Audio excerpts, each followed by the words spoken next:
Bismillahirrahmanirrahim. Assalamualaikum warahmatullahi wabarakatuh. Pemirsa Layak TV, Ayahanda dan Bunda, alhamdulillah kita masih diberi kesempatan oleh Allah untuk berbagi informasi.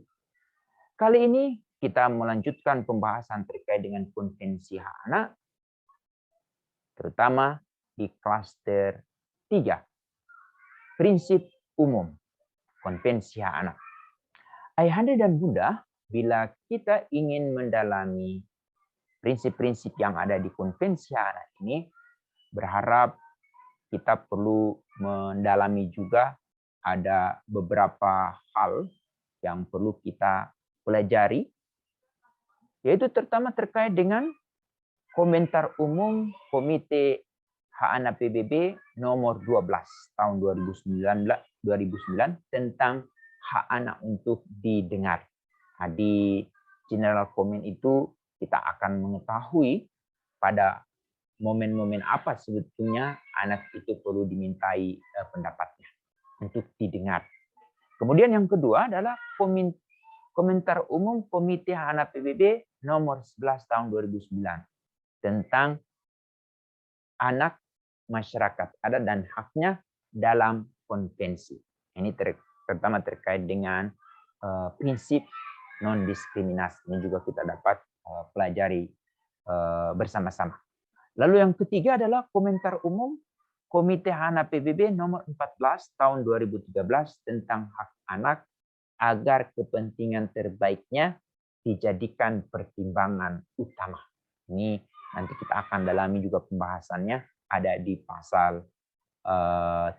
Tapi intinya Ayahanda dan Bunda, kalau kita ingin mendalami secara seksama bagaimana penerapan pasal 3 konvensi hak anak, berharap kita mempelajari General Comment nomor 14 tahun 2013. Apa saja yang menjadi prinsip-prinsip konvensi hak anak itu sendiri?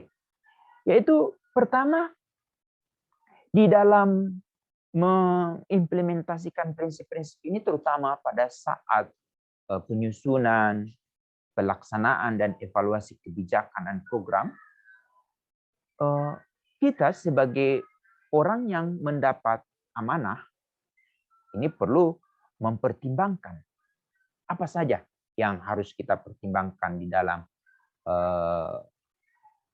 kebijakan kita dan program-program kita. Pertama adalah prinsip non-diskriminasi. Nah, prinsip ini diatur dalam pasal 2 konvensi hak anak.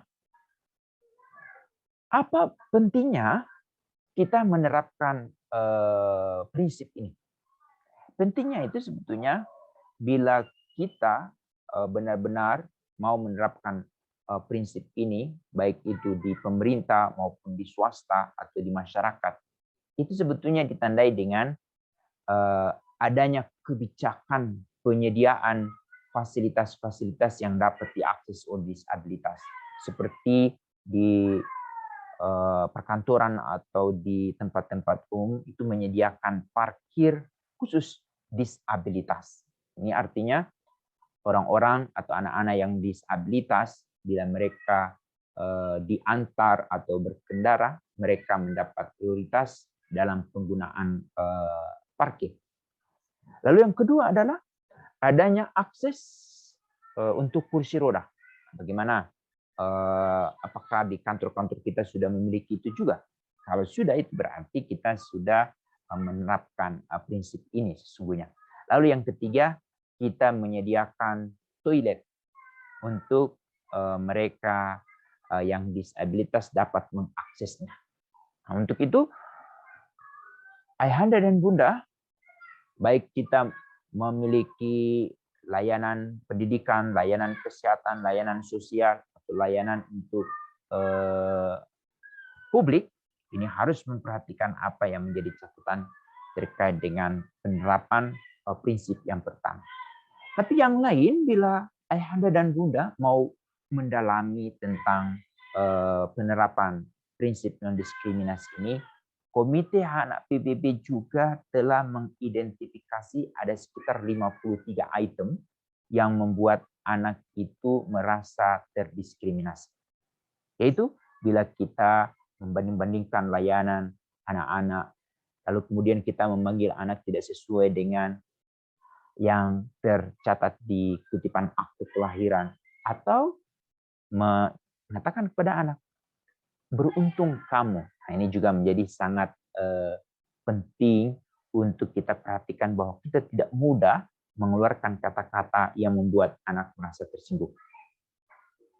Kemudian yang kedua adalah pasal 3, prinsip kepentingan terbaik bagi anak. Prinsip kepentingan terbaik bagi anak ini detailannya kita dapat pelajari di dalam General Comment nomor 14 tahun 2013. Di sana kita dapat mendalami secara seksama seperti apa penerapan prinsip ini. Tetapi intinya adalah bahwa yang mengetahui kepentingan terbaik bagi anak itu sendiri, arti kita perlu memintai pendapat atau pandangan anak. Lalu kemudian pada saat kita mau menyusun sebuah kebijakan atau program, yang selalu kita pertanyakan, apakah ada kepentingan terbaik bagi anak tidak dari hal-hal yang kita upayakan. Bila menurut kita belum tergambar secara utuh atau lengkap, untuk itu perlu kita meninjau kembali sebuah keputusan atau kebijakan yang mau kita ambil. Kita harus pastikan di akhir dari program yang kita mau buat itu selalu menjawab kepentingan terbaik bagi anak. Ini menjadi sangat penting. Coba ayahanda dan bunda bayangkan bila di rumah kita selalu memperhatikan kepentingan terbaik anak. Bagaimana bila ayahanda dan bunda saat menjadi seorang anggota DPR, anggota yang aktif di yudikatif maupun di eksekutif, selalu memperhatikan hal itu, insya Allah apa yang kita upayakan itu otomatis dapat dirasakan tidak oleh hanya anak itu sendiri, tapi oleh semua usia, terutama mereka yang lansia dan disabilitas. Itu yang kedua. Lalu kemudian prinsip yang ketiga itu yang tertuang di pasal 6 Konvensi Anak, yaitu kelangsungan hidup, tumbuh, dan berkembang. Pasal ini sebetulnya kalau kita mempelajari pasal 28B ayat 2 Undang-Undang Dasar tahun 1945, itu terlihat atau tergambar secara detail. Di pasal itu dijelaskan bahwa setiap anak berhak hidup, tumbuh, berkembang, dan terlindungi dari kekerasan dan diskriminasi. Apa poin dari prinsip ini? Yaitu kita harus memastikan bahwa setiap anak sebagai manusia, hak-haknya itu benar-benar ditegakkan atau dipenuhi.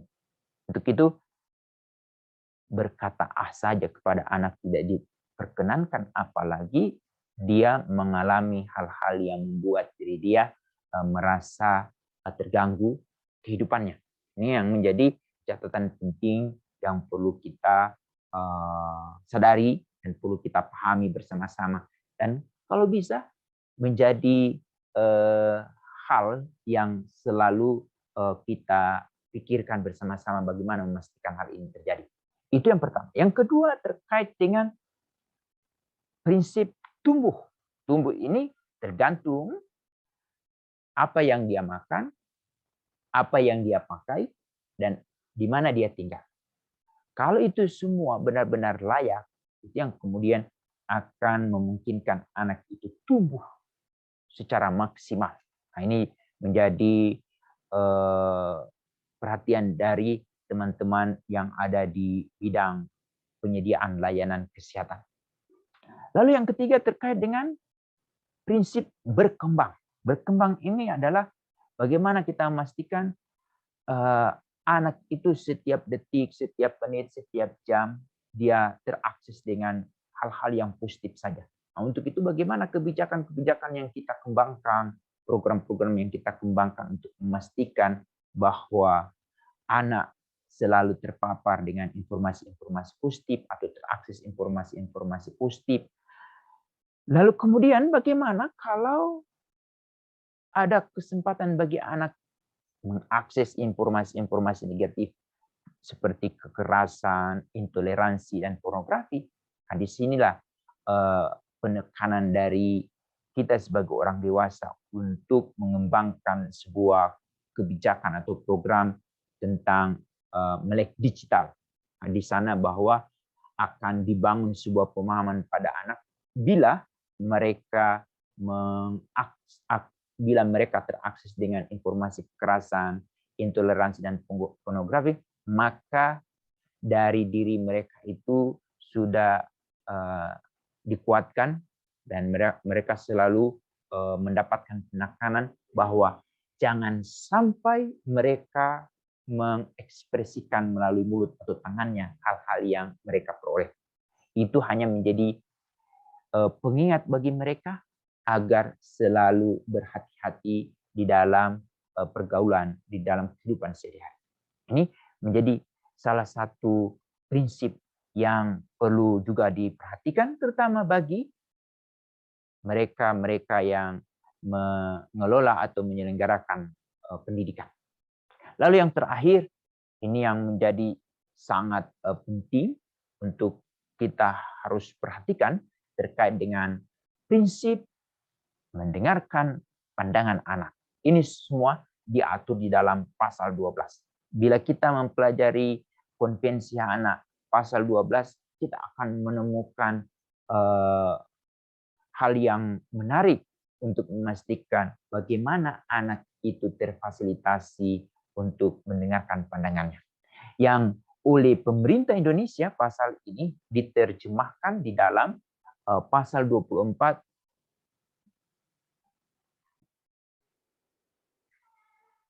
di pasal 24 Undang-Undang 35 tahun 2014 itu menekankan bahwa negara, pemerintah daerah menjamin suara anak didengar sesuai dengan usia dan kematangan yang oleh Kementerian Pemberdayaan Perempuan dan Perlindungan Anak, pasal ini ditransformasi menjadi kebijakan pengembangan forum anak. Untuk itu, di tingkat nasional, provinsi, kabupaten, kota, kecamatan, dan desa, itu sudah menjadi satu prasyarat untuk membentuk sebuah kabupaten kota layak anak itu harus ada forum anak. Nah, forum anak ini dia benar-benar dioptimalkan sebagai pelopor dan pelapor.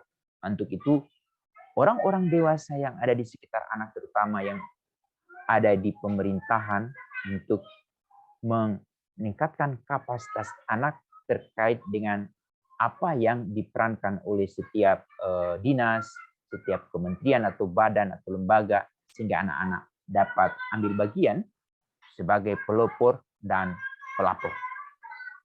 Tapi yang perlu juga kita pertanyakan, apakah prinsip ini sesungguhnya sejalan tidak dengan aturan-aturan Tuhan? Ini yang menarik bagi kita semua bila ayahanda dan bunda membaca surat As-Saffat ayat 102, itu kita akan ketemukan bahwa si anak dimintai untuk berpikir, lalu kemudian berpendapat. Meskipun hal yang diminta dipikirkan dan diberi pendapat itu adalah ia harus disembelih untuk dikurbankan. Begitu dahsyatnya tentang pentingnya mendengarkan suara anak ini menjadi utama.